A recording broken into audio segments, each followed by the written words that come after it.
Greetings world, we are anonymous. We have learned that America is at a point of choosing. The media will say it is about choosing a president. But it really isn't. Our real choice is personal, and every generation must make the same choice. Will we continue to live in the past with what we know no longer works, or will we move forward to a new and better place? The people in state after state have made it clear. They cry out for a new path. Both with the same diagnosis, but both with very different paths to healing. Millions of Americans have chosen one outsider. We don't find our fuel in bundlers and special interests, but rather directly from the people. The wide-eyed youth of any age that haven't given up on the hope that tomorrow can and will be better. Ronald Reagan and Jack Kennedy were outsiders. They both represented a whole new vision and vibrancy. A new generation of ideas. Jack Kennedy looked forward instead of back to the first half-century of World War.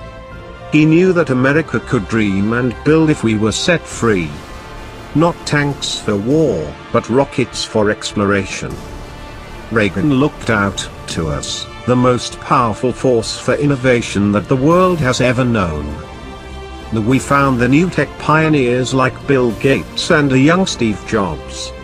They had vision and the freedom to build a new world that at the time only they saw, and because they were free. They challenged the way and changed the way all of us live, work, and interact. Now it is our turn.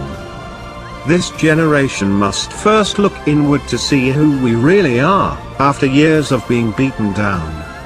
Years of being told we couldn't, shouldn't, or wouldn't.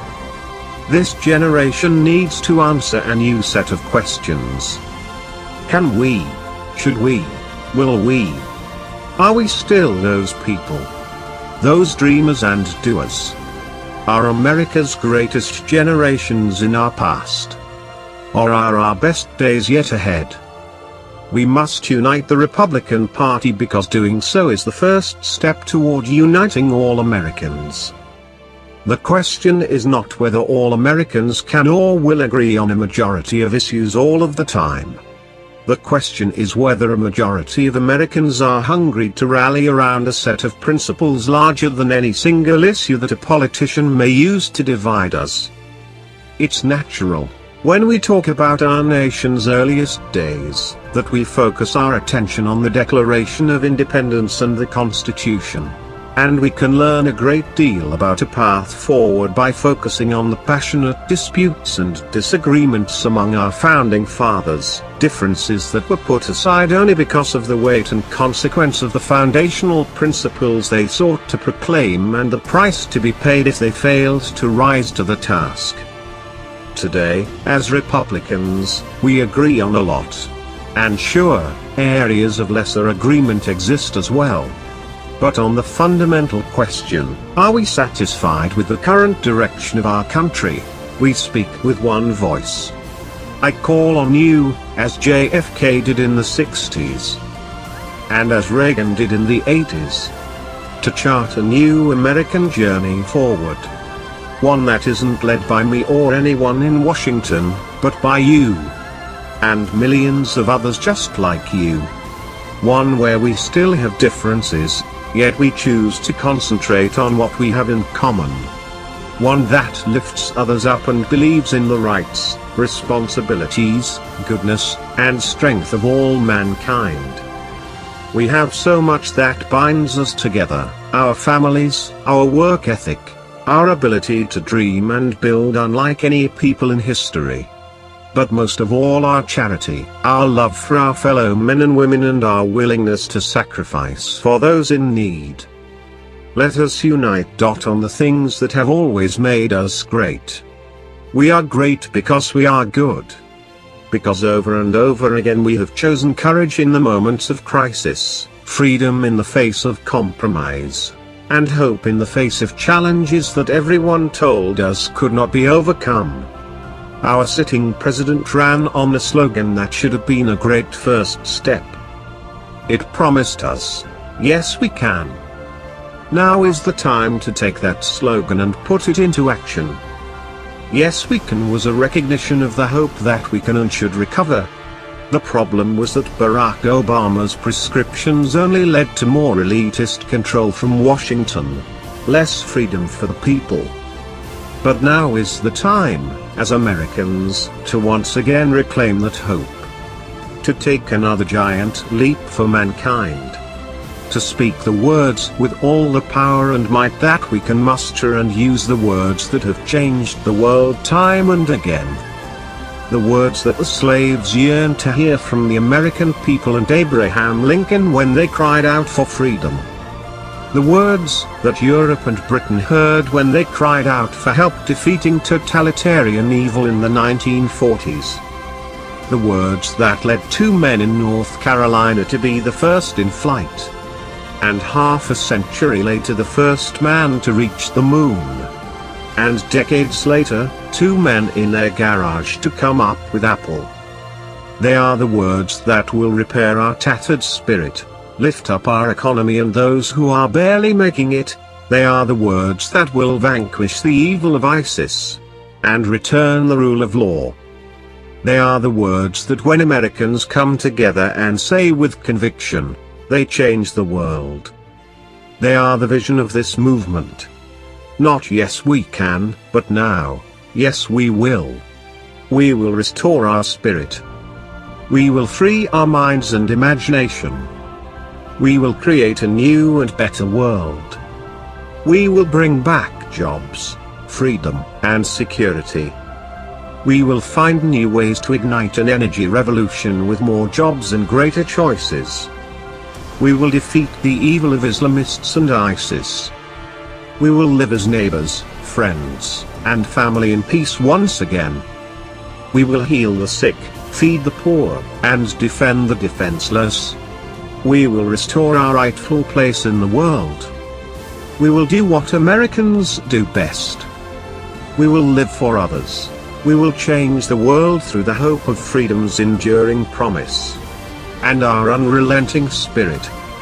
You can be empowered, and in a digital age it is all the easier for your voice to be heard. Your choice is to govern your work, your education, your future.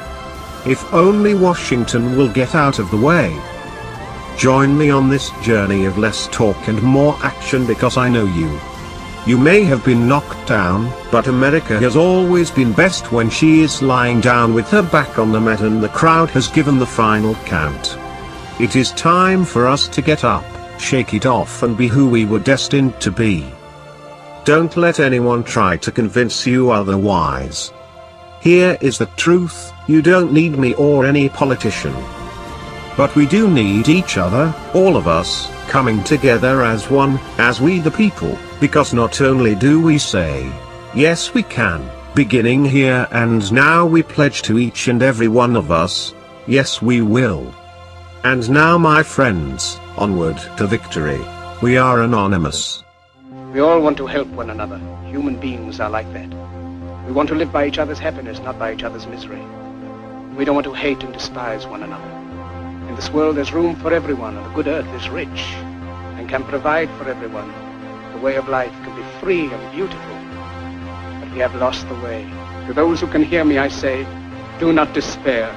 The misery that is now upon us is but the passing of greed, the bitterness of men who fear the way of human progress. The hate of men will pass, and dictators die, and the power they took from the people will return to the people. And so long as men die, liberty will never perish. You have the love of humanity in your hearts. You don't hate, only the unloved hate, the unloved and the unnatural. In the 17th chapter of St. Luke it is written, the kingdom of God is within man, not one man nor a group of men, but in all men, in you. You, the people, have the power. Then in the name of democracy, let us use that power. Let us all unite.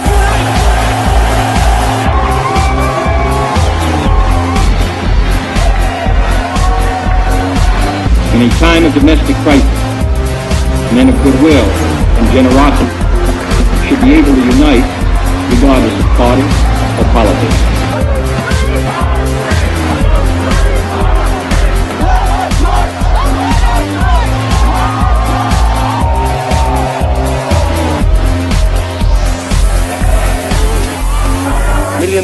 sparing men, women, and little children, victims of a system that makes men torture and imprison innocent people.